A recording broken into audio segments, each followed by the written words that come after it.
Greetings, film freaks. We are the Podcorn Kernels. Join us as we discuss the hard and often indigestible truths that are at the center of the fluffy and delicious world of cinema.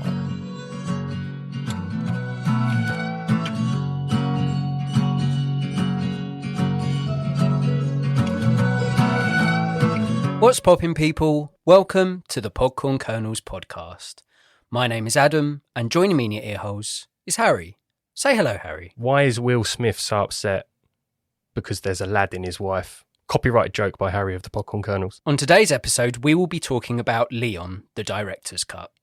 This is a 1994 film directed by Luc Besson and stars Jean Reno, Gary Oldman, and Natalie Portman. IMDb describes the synopsis as follows. 12-year-old Matilda is reluctantly taken in by Leon, a professional assassin, after her family is murdered. An unusual relationship forms as she becomes his protege and learns the assassin's trade. Here is an original song to support the synopsis.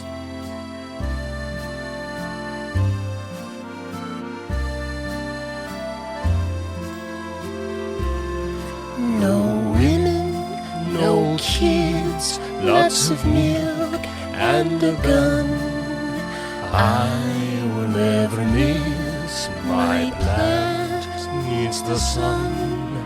Lactose-loving Leon, Leon loving young one, Leon loving young one, lactose-loving Leon, contracted to kill every damn day, burden of skill. Now do what I say. She is a child, I am adult. Bad guys aplenty, you've been revolt. Lactose-loving Leon, Leon loving young one, Leon loving young one, lactose-loving Leon.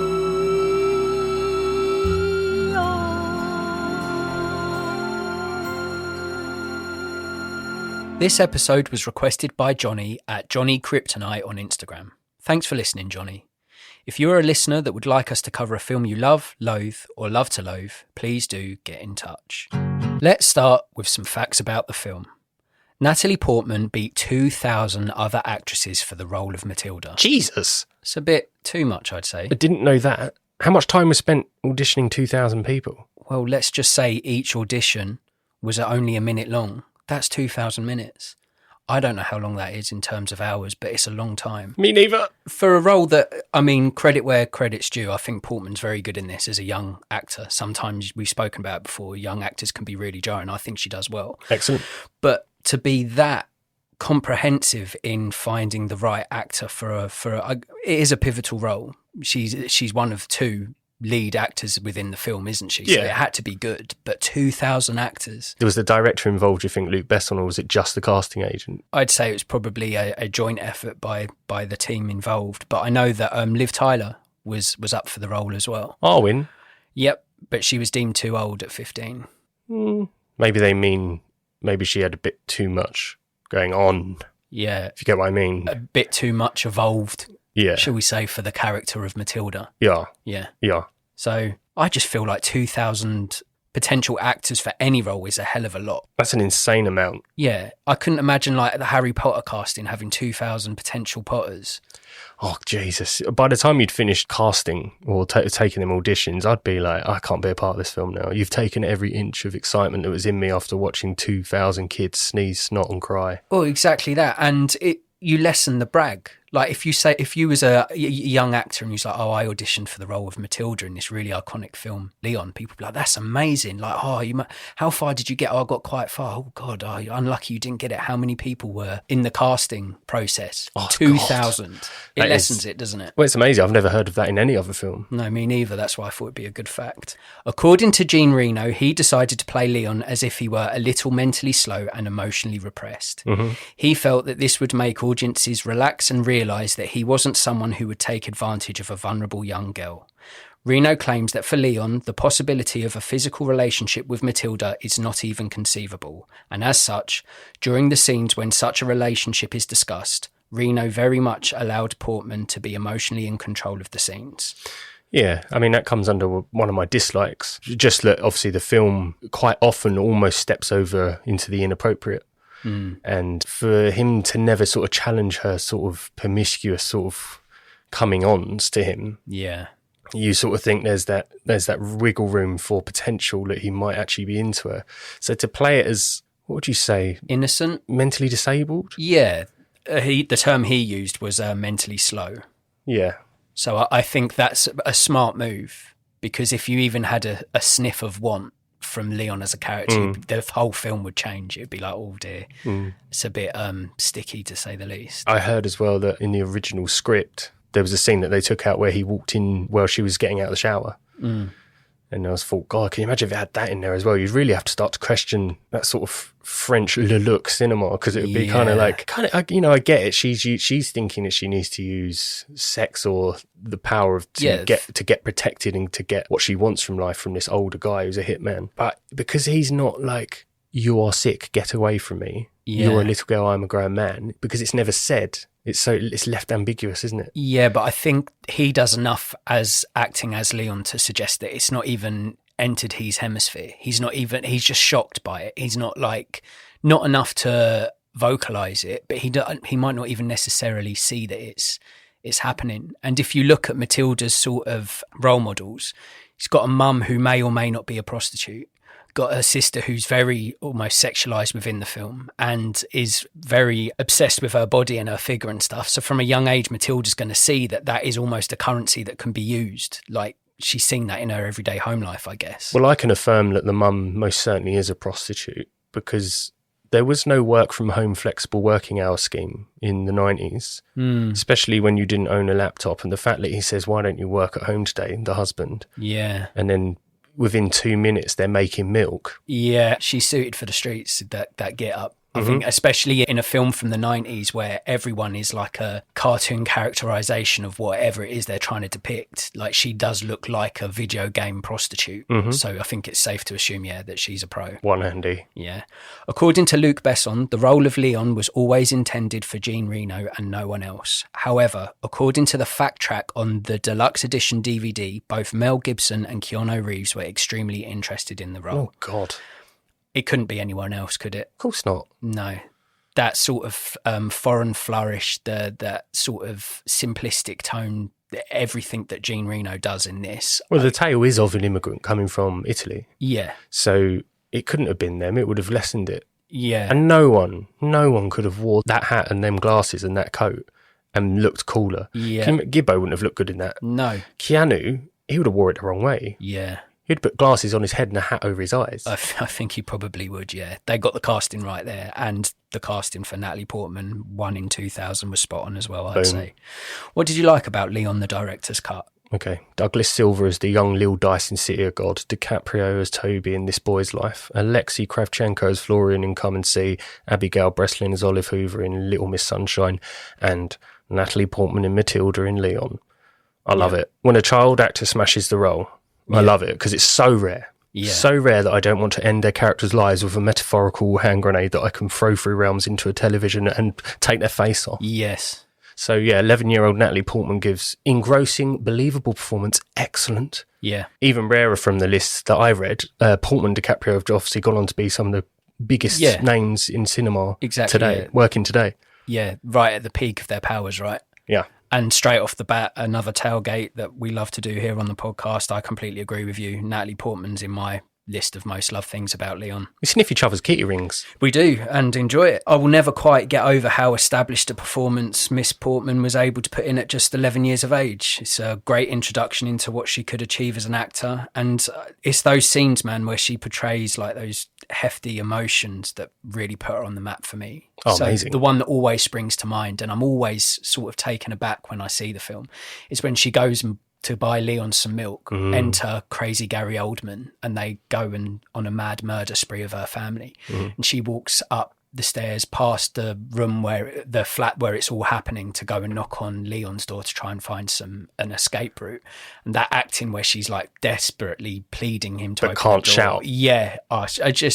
There's fully grown actors now that couldn't do that. And the fact that Portman was doing that at 11 is incredible. Phenomenal. Yeah. I always find that scene very nerve-wracking because the fear is so real. Yeah. It's like, crimes just happened. Within seconds, you could lose your life. Yeah. It builds tension through him not understanding the ramifications if he opens the door. Yeah. And he's trying to figure it out in his head because he's slow. He's not, Yeah. he's not thinking long game. He's just always like, I don't know. This is not in my routine. In terms of the character, to have that fortitude to know that I know my family, everything I know, my world has been mowed down there, and I have to walk past that and show no signs that I'm affected, otherwise I'm next. If that was me with the old IBS, my bum would be clapping. Walk poo. They'd be like, oh, that sulphur smell coming from that awkward child walking past, he's got something to do with this, and it'd be game over for me. Follow the smells. Yeah, Follow the smells. it's only smells, baby. What else did you like about the film? I will always slowly nod at Jean Reno in anything he does. Yeah. He is a foreign cuddle in an untamed land. Oh, hello. He's that fun French uncle that went missing one summer and never came back. But most importantly, and you were talking about it earlier in the facts, he gave a performance where he had to balance his character's lethality against what appears to be an intellectual disability. That is not easy. No. That's one hell of a juggle, right? And he managed to do it without being disrespectful. Like, obviously, a lot of roles where able-bodied people playing disabled people, it can be a bit... Case in point, Sissy Spacek, the straight story, is an embarrassing characterization of someone with learning difficulties. Yeah, and to top it off, he plays one of the most iconic characters in cinema history. All it takes is a glimpse of that hat, coat or glasses, and everyone the world over will utter the name Leon. Yeah. And it's true. It's a poster, but it's also... It's iconic. You can be French, African, you can be Australian, you can be anywhere, and it's like, Leon. Yeah, there he is. Yeah, which is that's the biggest kudos you can give Leon. Yeah. It was, an image was sold and it stuck. Iconic. That's lasted, nearly 30 years? Yeah. Yeah. And again, I love to do it on this podcast. I'll tailgate on that. And for me, the best thing about the film is lactose-loving Leon. I love that. As a character, Leon is a simple, pure boy who also happens to be an amazing assassin. Like you said, Jean Reno absolutely nails his performance. And whilst parts of the films have aged badly, Heath Turner's hat-wearing, plant-parenting, simple-minded merc remains iconic. Plant-parenting. Yeah, and for me, there's lots in this film. Straight out the gate, I will say that has not aged at all well. There's lots that I'm watching now and go, I do not remember this when I watched this when I was younger and more innocent. But watching it now with my damn adult eyes, I'm like, oh God, how did I miss that? Yeah. But he's timeless. His performance, Leon.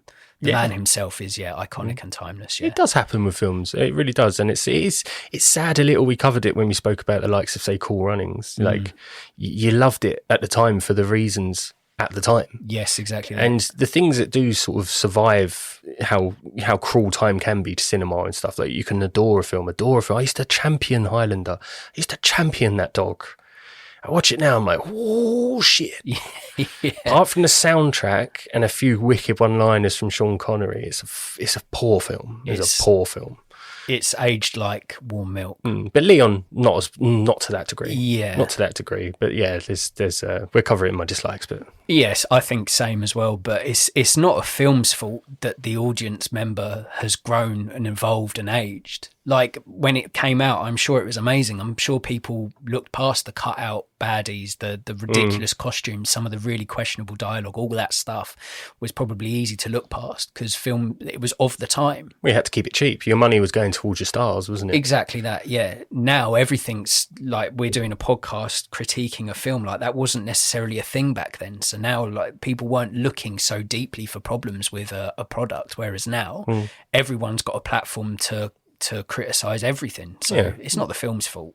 Ethan Hawke said in my days, you used to just watch a film for what it meant to you. He said there wasn't all of this dissecting and stuff. That is lovely. We should quit. No, I love dissecting films. Yeah. It's my favourite thing to do. Any more likes for me? Gary Oldman, obviously. Yeah. Excellent bad guy. Yeah. Still actually holds up today. If the film was like a bit more scrubbed up, a little less hokey in the supporting cast and henchmen, etc., it would really stand out. Like, he plays a wicked madman. Is this before or after Drexel? This is after, isn't it? Yeah. So this came out in what, 94? Big character actor, isn't he? Like, when you think of the characters that he pulls out the bag across them two films, Drexel and this guy. Yeah. Like, everyone wanted him, I think, in the 90s. And 90s Gary Oldman's my favourite Gary Oldman. Yeah. He's just allowed to be an absolute menace. He's a monster, isn't he? Yeah, I just thought he was great in this. Yeah. Like, his bad guy, it's almost a comic book, Leon. Like, you could easily see this in comic form. His character, Stansfield, is so over the top. Like, anyone else, you'd be watching this and go, you need to tone it down by at least 95%. Like, He's getting high on his own supply, though, isn't he? Yeah, but the way he does the camera looks at his characters at the back of the head and he tilts his head back and cracks open a tablet. What are those tablets, by the way, that makes you do that? I have no idea. But that's so menacing, that image, and the way that he mood swings, and the way he's obsessed with Beethoven, walks in with a gun and starts shooting at shit. Like, he caused his own downfall. Yeah. He just did that to himself. Yeah, he didn't have to be that mental. No. When is this New York City set? I don't think it knows. It is that violent, ridiculous, no police. Leon, there's a montage of Leon putting chewing gum on the peephole of a door, Matilda talking. They do about 20 doors in this montage. Yeah. Where's the cop investigating the 20 bullet holes in 20 different eyeballs in 20 different apartments? I mean, you could go lesser than that. Where's the police and the neighbour uproar when Natalie Portman character goes to the balcony and just fires rounds into the street randomly? She could have killed a kid the age of her brother with that. Reckless abandon, no one gives a shit. You mentioned that point about the sort of bubblegum peephole murder montage. Do you know that's not in the theatrical version? No. Yeah, so I watched the director's cut for this podcast, and out of curiosity, because I'm a very sad man, I watched the normal theatrical release. That whole section's not in the film. Oh. And the editing, like, because that's not in the film, you don't see Stansfield learning that all his dudes are getting mowed down. You just see him, like, suddenly going mad and going to visit Leon's boss. How silly. And it's just, this mad chunk of a film. So the difference between the theatrical version and the director's cut is 22 minutes. Laziness. Yeah. And a large part of those 22 minutes, I'm not going to lie, is some seriously grey, tricky areas between Matilda and Leon. You don't see that as much in the theatrical version, and that's probably why that's the version they got at the cinema. Well, she says to the concierge, "Oh, he's not my dad, he's my lover." Yeah. And the concierge, you know what he does? He just evicts him. Yeah, doesn't go, police. Well, he's probably realised what we've realised, and there's not much of a police presence, so he didn't fucking bother. Is that you done with your likes? Yeah, man. I think the only thing my final like about it is just what Leon stands for as a 90s action flick. The music, the dialogue, the horde of heavies, and the whole feel of Leon takes me back to a time where these sorts of action films were the absolute peak of cinema for me as a young person. I still greatly enjoy revisiting this one, and whilst many films from the past are ruined by my adult eyes and mind, this one still has just about enough about it for me to enjoy. Yeah, like we said earlier, certain films that were held in such high regard in the 90s I watch now and I'm like, what have I done? Why have I done this? I didn't need to do this. But Leon just about keeps its head above water for me. Well, two things happened in it that I forgot about because it's been so long. I think the last time I watched this, I must have been 16.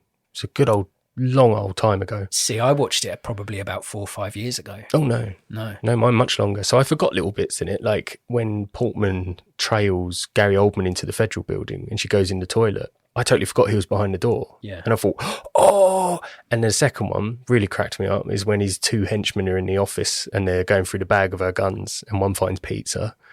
And he goes, lunch. It's that one willy Jamaican white guy. Yeah. And he goes, lunch. And the guy goes, careful, it might be poisoned. And he said, no, man, there's no anchovies on this. Yeah. That cracked me up. Yeah. So I forgot little bits in it that I liked. Yeah. Yeah. I would say it's probably, I don't know if it'd be a blessing or a curse to see this for the first time in 15 years. Was it a welcome surprise or was you a bit like, oh no, I wish I'd kept it in that sort of nostalgia shelf? Left untouched. The film's front heavy, so you get given a lot at the start, and the problem with that is that a lot of the supporting cast and the costume and design and the character's persona is so off-putting that it made me sort of skeptical for the rest of the movie. So is that a good place to start your dislikes? Yeah, I'll do it, yeah. Go on, okay, so style over substance, but there's a good reason for it. So have you heard of Cinéma de Luc? or le look? No, I haven't, but I'd like to. Okay, so the term was coined by critic Raphael Bassan, and essentially Luc Besson, Jean-Jacques Binet, and Leos Carax. That guy. Mate. 3 directors who shared the style of le look. New Wave Cinema, 1980s, 1990s. Okay. So all 3 directors have been critically described as favouring style over substance and spectacle over narrative. I can see that. Now, having seen 2 Leos Carax films and having seen 3 Luc Besson films, Big Blue, Nikita, and Leon, to which Eric Serra did the soundtrack for all 3, and Leon and Jean Reno was in all 3, so it's kind of cool little history there. But having seen them all, I couldn't agree more with that. Because it is all style over substance. Yeah. You know, the storyline in Leon, if you actually sit and watch it, it's in action by Gary Oldman, it's in action by everyone. Yeah. There's nothing actually happening. And then Leon decides he'll start popping off a few of Gary Oldman's henchmen at the bequest of Natalie Portman's character Matilda. But all of a sudden, he's decided to no longer be elusive. Yeah. So in the first kill that you see him do at the start of the film, he's elusive, he's in the shadows. He leaves no one to know what he looks like. A master assassin. Starts killing Gary Oldman's men. He does it in the open. Lets the witnesses start to, he looked like this, he dressed like this and stuff. He lets the physics and the logic of his storyline dip because he just wants to see the next shot. It's all style over substance. And that reason leads me into my second like. I've already covered this, but the the henchman at the start. You put a character as captivating as Stansfield in the role of the antagonist, played excellently by Gary Oldman, as we've discussed, but then surround him with what appears to be a fun box of toy wrestling characters from the 80s who cannot act for shit. Yeah. And it's weird. It's like, I don't know if it's this le look, but it's that French sort of cinema where it's okay to downgrade your product, to laugh at the silly man in the leather vest and the big hat going, ooh, and a white Jamaican guy like, oh, we should surround him with the most eccentric of policemen, the most craziest looking wrestling team you've ever seen. And that is a big problem for me. Like you say, it is style over substance. Like, don't get me wrong, I don't want a detailed depiction of why background baddie Dave is the way he is. But when they've got a purple waistcoat and like sunglasses indoors, I'm now looking at him going, well, what's his fucking issue? What's his problem? Why is he doing that? And they are distracting. Very distracting. And I'd say that is top of my list of things I didn't like, is the background baddies. Yeah, they lessen the product. Yeah, as much as I love this nostalgic trip back to the 90s, the supporting cast of computer game baddies just don't age well at all. Indoor sunglasses, purple waistcoats, white man rastas, mullets, perms, ponytails are just a few of the distracting tropes that the posse of pesky henchmen possessed.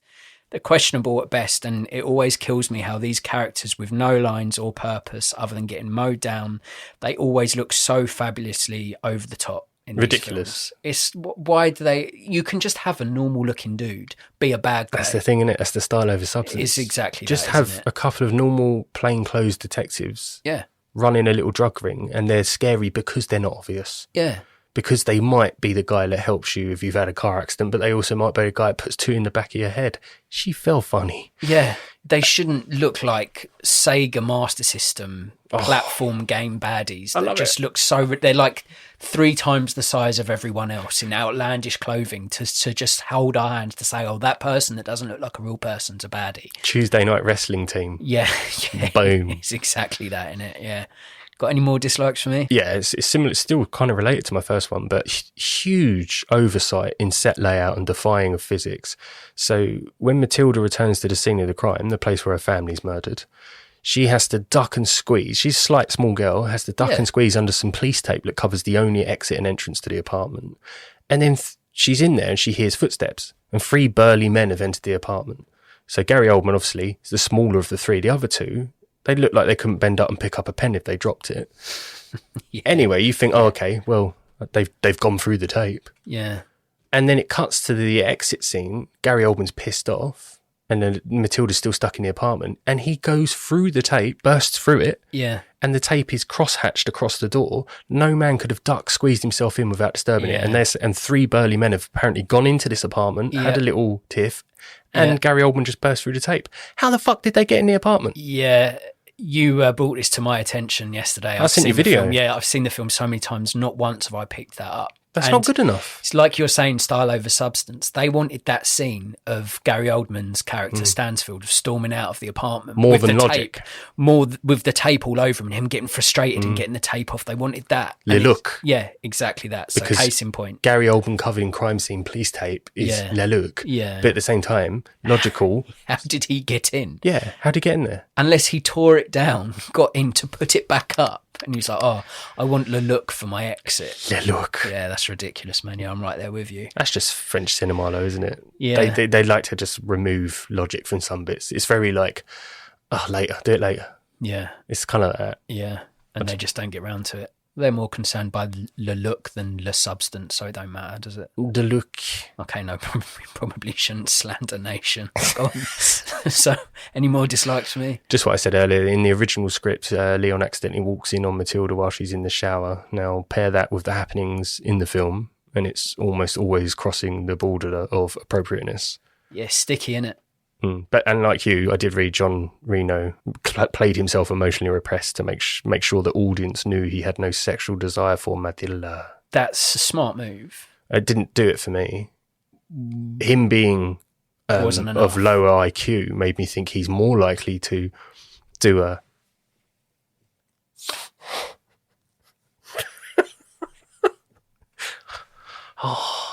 Where do you want to go from here, man? I finished my dislikes. You didn't need to finish a point or anything?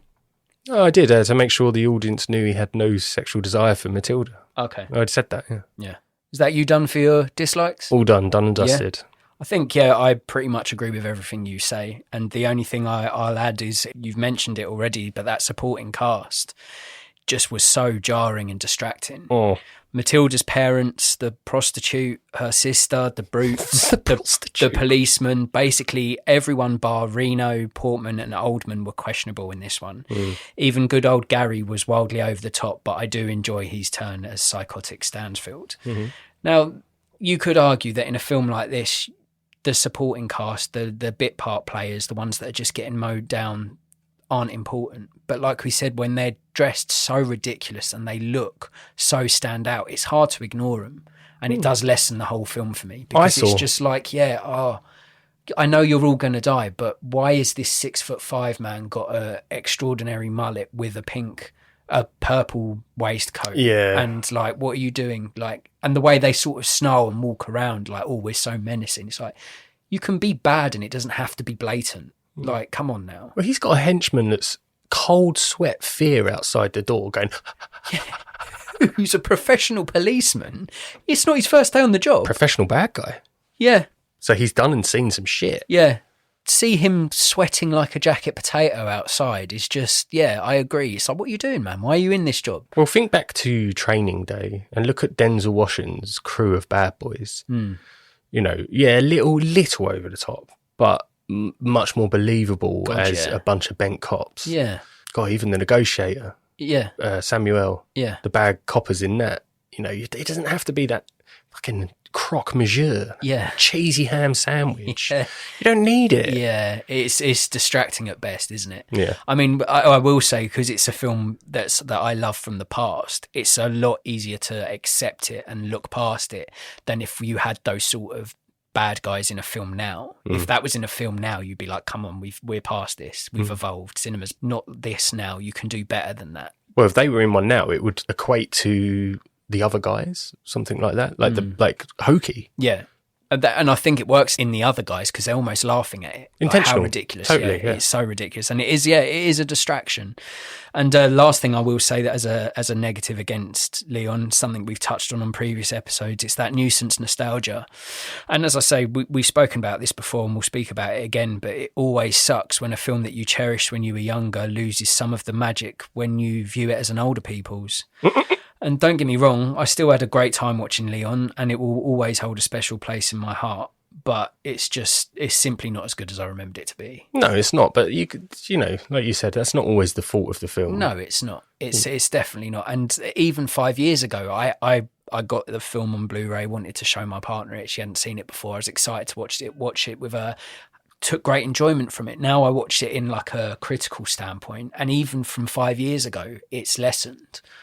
So I imagine like another 10 years when I'm a lot more older watching it again, it might get to a point in my lifetime where it's unwatchable. So I probably will just leave it there now before I do it more damage. It's because, not so long ago you reviewed Seven, a film also from the 90s, which does none of that. No, it holds its own. It holds its own. It's a very strong, it's just an extremely strong product it's just fierce and believable. Yeah. It's not an action film. No. Never ever will be.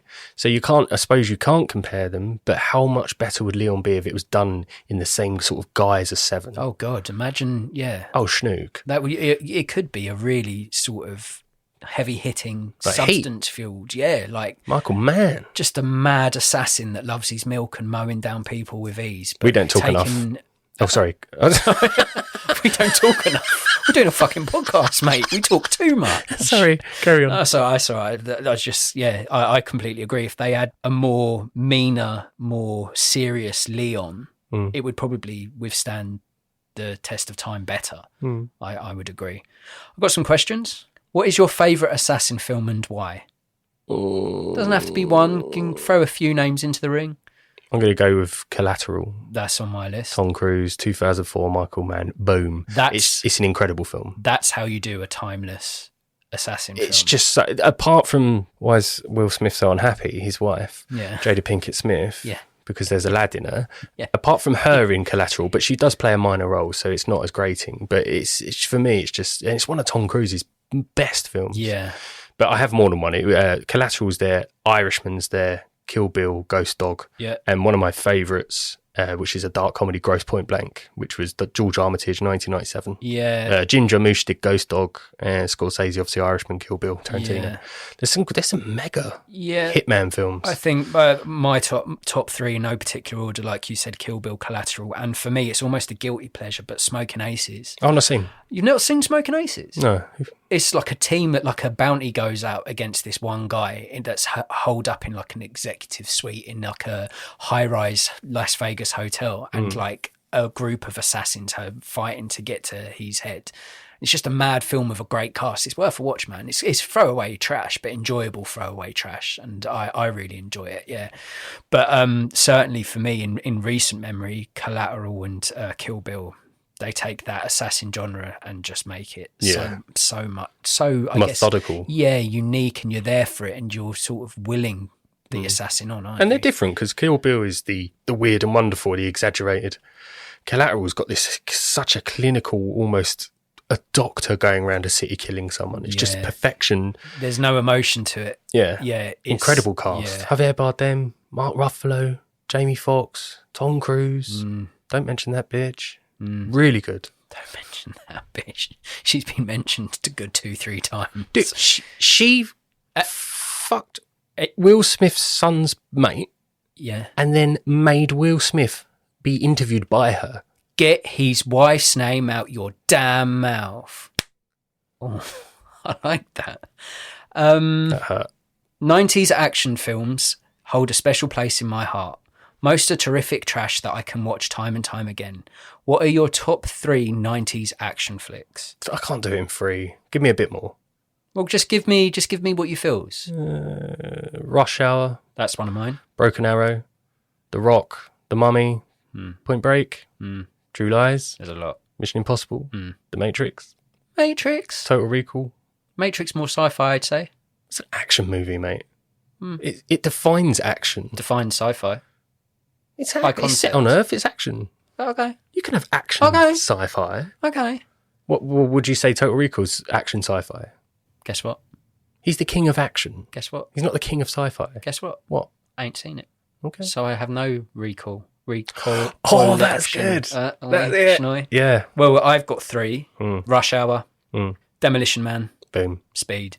Yeah, Speed. Yeah. Speed's a good one. And those ones you mentioned, little bit annoyed with myself that I didn't think of any. Speed will suffer through time as, again, another one, because I remember Speed was adored in my house. Oh, mate, when I first watched Speed, the same with Demolition Man, I was watching it and I was like, what this? It's Dennis Hopper, man. What this? Like, I didn't know film could be this. I just see animated family fun film And then I see films like this, I'm like, oh my fucking God. Yeah. And Cinema can do anything. And then one day you're 35 and you realise you lauded a film that had Sandra Bullock and Keanu Reeves in it. Yeah. Wow. Yeah. And then you look at yourself and you go, would it have been better if I just stayed that person? Oh, man. And ended it then. Oh. At the end. Moving swiftly on. If you were an assassin that wanted to remain anonymous, but also fancied leaving a cheeky clue to tease police, what would your calling card be and why? Someone else's cum.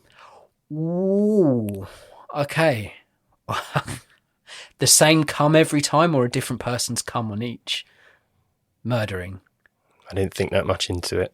It'd be a great way to say it's someone else. There's like, oh, we found some shitload of DNA. It's always cum at these murders, but it's always a different person's cum. How are you getting that cum, Harry? I know how I'm getting it. I Sperm only kill men. You work and the at a cum sperm starts bank. from the first murder.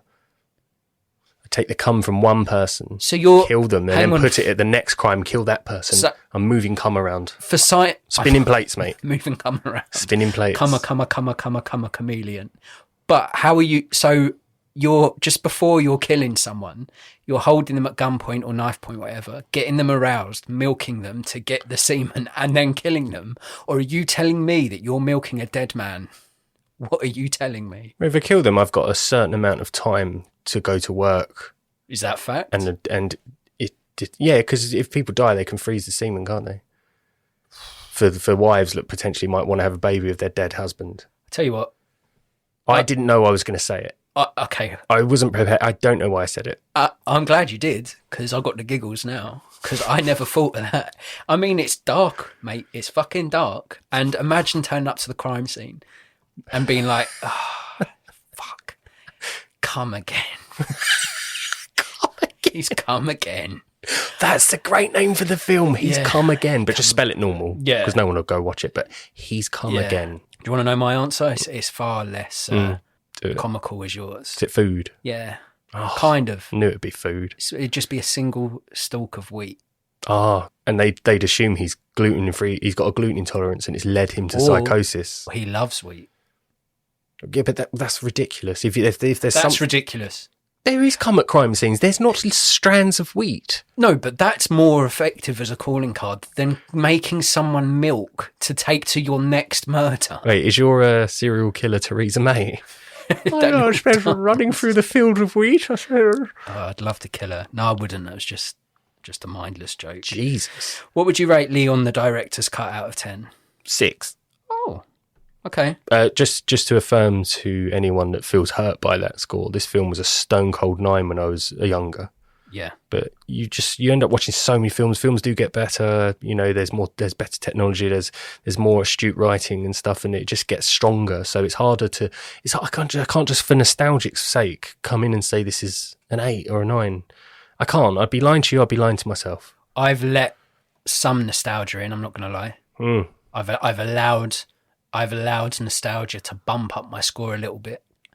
And I do still enjoy it. It's still a great film to watch it's a good hangover film. It's a good film if it's shit outside, you've got nothing to do. It's a good film just to throw on and just watch, and a good throwaway film. And for that reason, I'd go a bit higher than you and I'd give it a 7. Mm-hmm. And for me, it was one of those films I rinsed when I was younger. Got it 5 years ago, as I said earlier. I enjoyed it a lot more that time round than the 2 watches this time round. But still, for me, Leon, that iconic character, that iconic performance, Natalie Portman, despite all the bad guys and despite all the things that are great on it, it's still a very enjoyable experience for me. So that's why I'd go a 7. That gives Leon, the director's cut, a total score of 13 out of 20. If you like your assassins to be pure, parental, and precious about plants, or if you have ever wanted to see a mentally challenged murderer man that is mad about milk, then Leon, the director's cut, could be a film for you. Consider watching this one if you enjoyed Columbiana, Kill Bill, and True Grit. Should we play a game? Yeah. The game in question is What the Plot, where the rules are simple and the results quite the opposite. Harry will conceive an original idea from his big and beautiful brain and give birth to a plot. It is then down to me to nurture this thought by providing a film title, genre, cast, and anything else I can think of to raise this brainchild into a fully functioning film concept. Over to you, Harry. This might be my finest work, so bear with me, okay? Because Okay. I want to do it justice. Well, then you bear with the two. I will. Just don't wobble the table. I'll try my best. Okay, I'll try and go as slow as possible. But Okay. to supplement his education and living crisis, a young student, Maurice Atler. I'll stop there.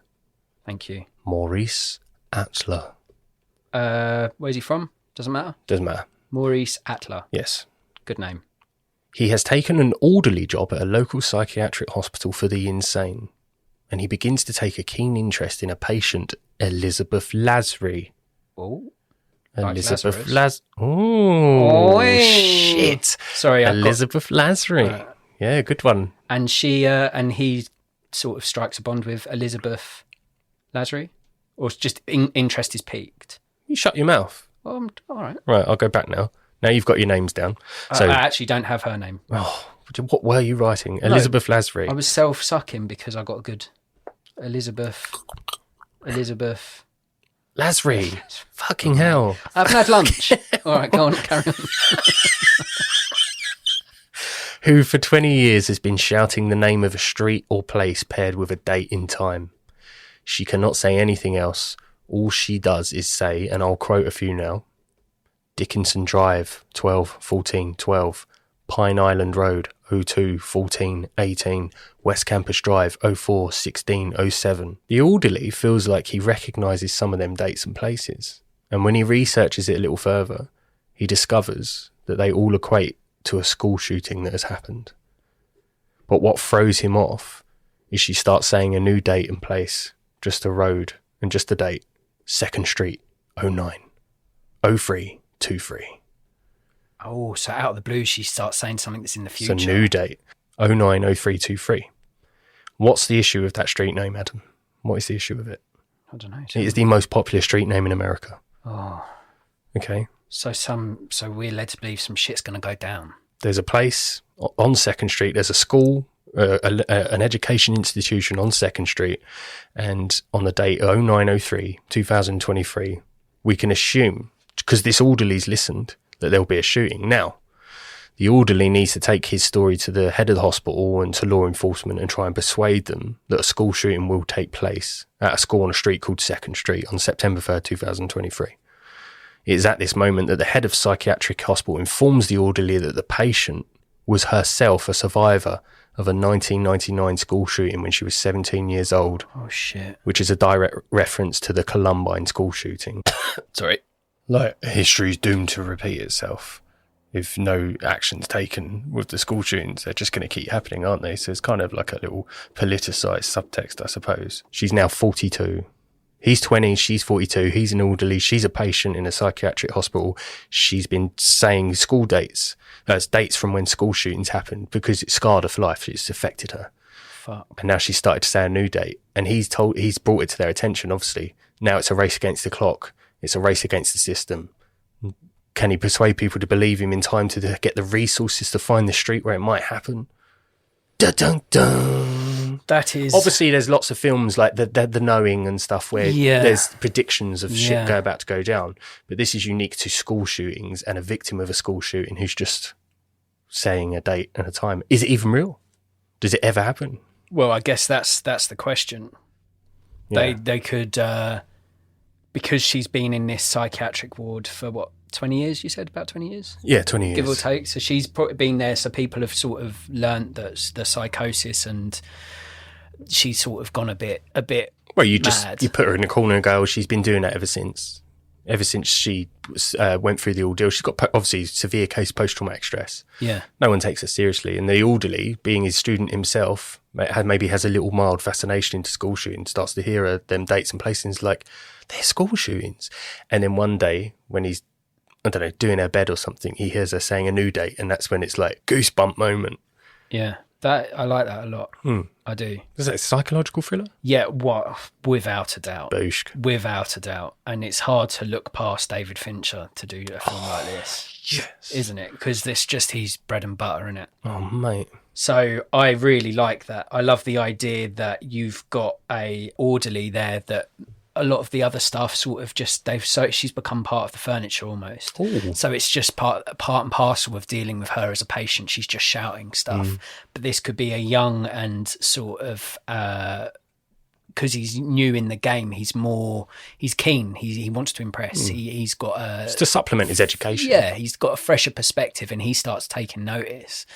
And maybe they sort of know her backstory, that she's a survivor, never put together the pieces of the dates and stuff that she's saying. Maybe he connects those dots, and then it's about him trying to convince the world that she's starting to say something that isn't happening yet. So she's having like a peek into the future, which no one would believe. Yeah, that is a Hundy P sort of film that I would watch within an instant. It was fought with you in mind. And there would have to be some sort of twist or something that I didn't see coming at the end, or something that I don't know. Maybe she, who's had this vision, has a part to play in planning a mass murder, and she's in on it somehow, somewhere. Ooh. But there'd have to be a dirty little Dinklage in there somewhere to just make it a bit dark, bit more David Fincher. Dirty little Dinklage? Yeah, like a little, not as in like Peter Dinklage, but just as in like a little detour. Shit. Not because it's a little detour. But okay. I shouldn't have said Dinklage. Yeah, but it's there now, so it's staying. And partly because I've seen them both in films recently and just dug what they've been supplying. Harris Dickinson as the orderly, young, strapping lad from Triangle of Sadness and The Kingsman, and he's got a big future ahead of him. And I think he would, in Triangle of Sadness, he plays this sort of delusional, entitled male model. I'd love to see him in a more sort of innocent role, less comical. Yeah, a heartfelt, emotional role where he's trying to do good, because I think he's got that in him. I think he could be like he's going to be a big star. Easily play a 20-something. And as the patient, so he would play Maurice Atler, great name by the way, and playing the patient within this psychiatric ward, Elizabeth Lasry, where I'd see Natalie Portman. Boom, 42, yeah. Around about the right age. Yeah. She's not, other than Black Swan, I haven't seen Extinction. her really play a lot. Annihilation, sorry. I haven't seen her really play like a really troubled person. I think she would excel at that. So I'd have her as the patient. I could see her wiping shit on a wall. Yeah. Okay. And she would do this while screaming the dates? No, Elizabeth Lasry's not that far gone. She is a date shouter, not a shit spreader. Yeah. Aptly put, sir. Yeah. So Harris Dickinson as your orderly, Maurice Atler, Natalie Portman as your patient, Elizabeth Lasry, directed by David Fincher in a straight-up psychological thriller, and I'd call the film Foresight. Dickinson Drive to 1412, Pine Island Road 021418, West Campus Drive 041607, Dickinson Drive to 1412, Pine Island Road 021418, West Campus Drive 041617, 2nd Street 090323. Listen to what she's actually saying. It means something. It's not just random. Listen to the words. It's going to happen. It will happen again.